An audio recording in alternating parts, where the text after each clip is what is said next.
सुप्रभात बच्चे, कैसे हैं सभी। चलो आज हम व्याकरण में दूसरी इकाई है उसमें हम देखते हैं।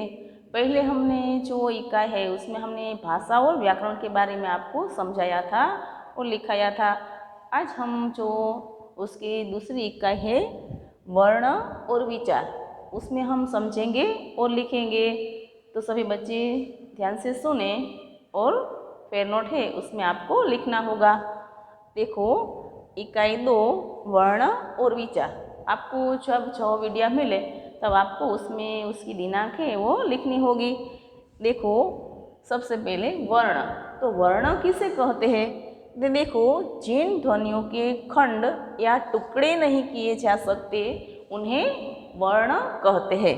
अब देखते हैं वर्णमाला। तो वर्णमाला किसे कहते हैं, किसी भाषा के वर्णों का निश्चित और क्रमबद्ध समूह वर्णमाला कहलाता है। हिंदी वर्णमाला में कुल 48 वर्ण है, 11 स्वर और 33 व्यंजन है वो उसमें दिए गए हैं। अब देखते हैं वर्णमाला के वर्ण के भेद। वर्ण के 2 भेद है, वर्ण के 2 भेद है। कौन कौन से उसके जो भेद है, उसमें स्वर और व्यंजन।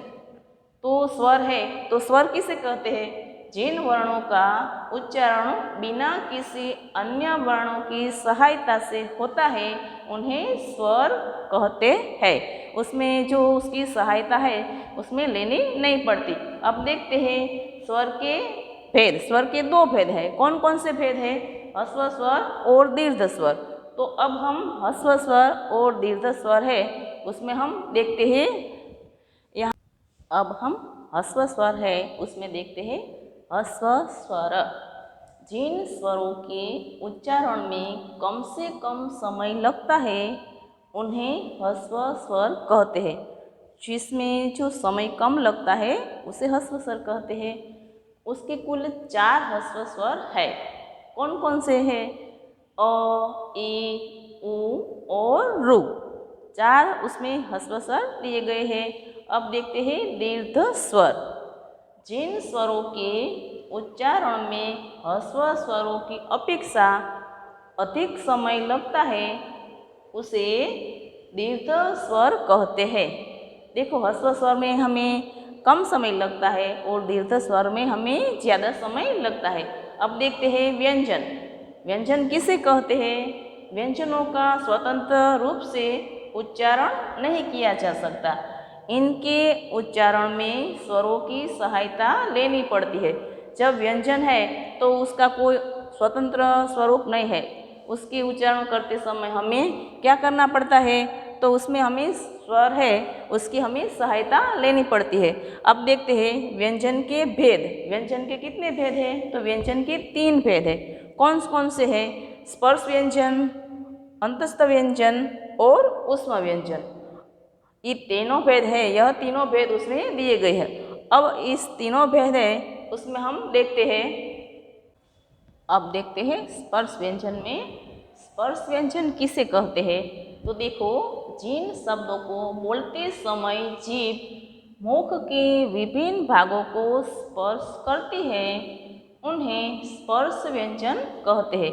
हमारे जो मुख है उसके जो भाग है उसमें जो हमारी जीभ स्पर्श करती है बोलते समय उसे हम स्पर्श व्यंजन कहते हैं।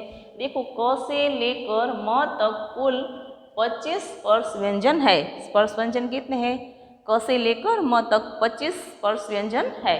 देखो अब देखते हैं अंतस्थ व्यंजन। अंतस्थ व्यंजन किसे कहते हैं, जिन शब्दों को बोलते समय जीभ मुख के किसी भी भाग को पूरी तरह स्पर्श नहीं करती है उन्हें अंतस्थ व्यंजन कहते हैं। ये स्वर और व्यंजन के बीच की स्थिति के होते हैं। जो बोलते हैं तो पूरी तरह से वो स्पर्श नहीं करते। उसमें कौन से शब्द हैं, देखो य, र, ल, व कुल 4 अंतस्थ व्यंजन है। अब देखते हैं ऊष्म व्यंजन। ऊष्म व्यंजन है उसमें जिन व्यंजनों के उच्चारण करते समय मुख में एक प्रकार की रगड़ से गर्मी उत्पन्न होती है उन्हें ऊष्म व्यंजन कहते हैं। तो उनमें कौन कौन से शब्द है? देखो स, श, श, ससलानो स, फाड्यो स और सगड़ीनो स और ह, कुल 4 ऊष्म व्यंजन है। देखो यहाँ हमने स्पर्श व्यंजन, अंतस्थ व्यंजन, ऊष्म व्यंजन के बारे में देखा। अब जो कुछ व्यंजन उसमें हमें लिखना है और जो आपको समझाना है वह हम अगले वीडियो में आपको लिखवाएंगे और समझाएंगे। तब तक के लिए धन्यवाद।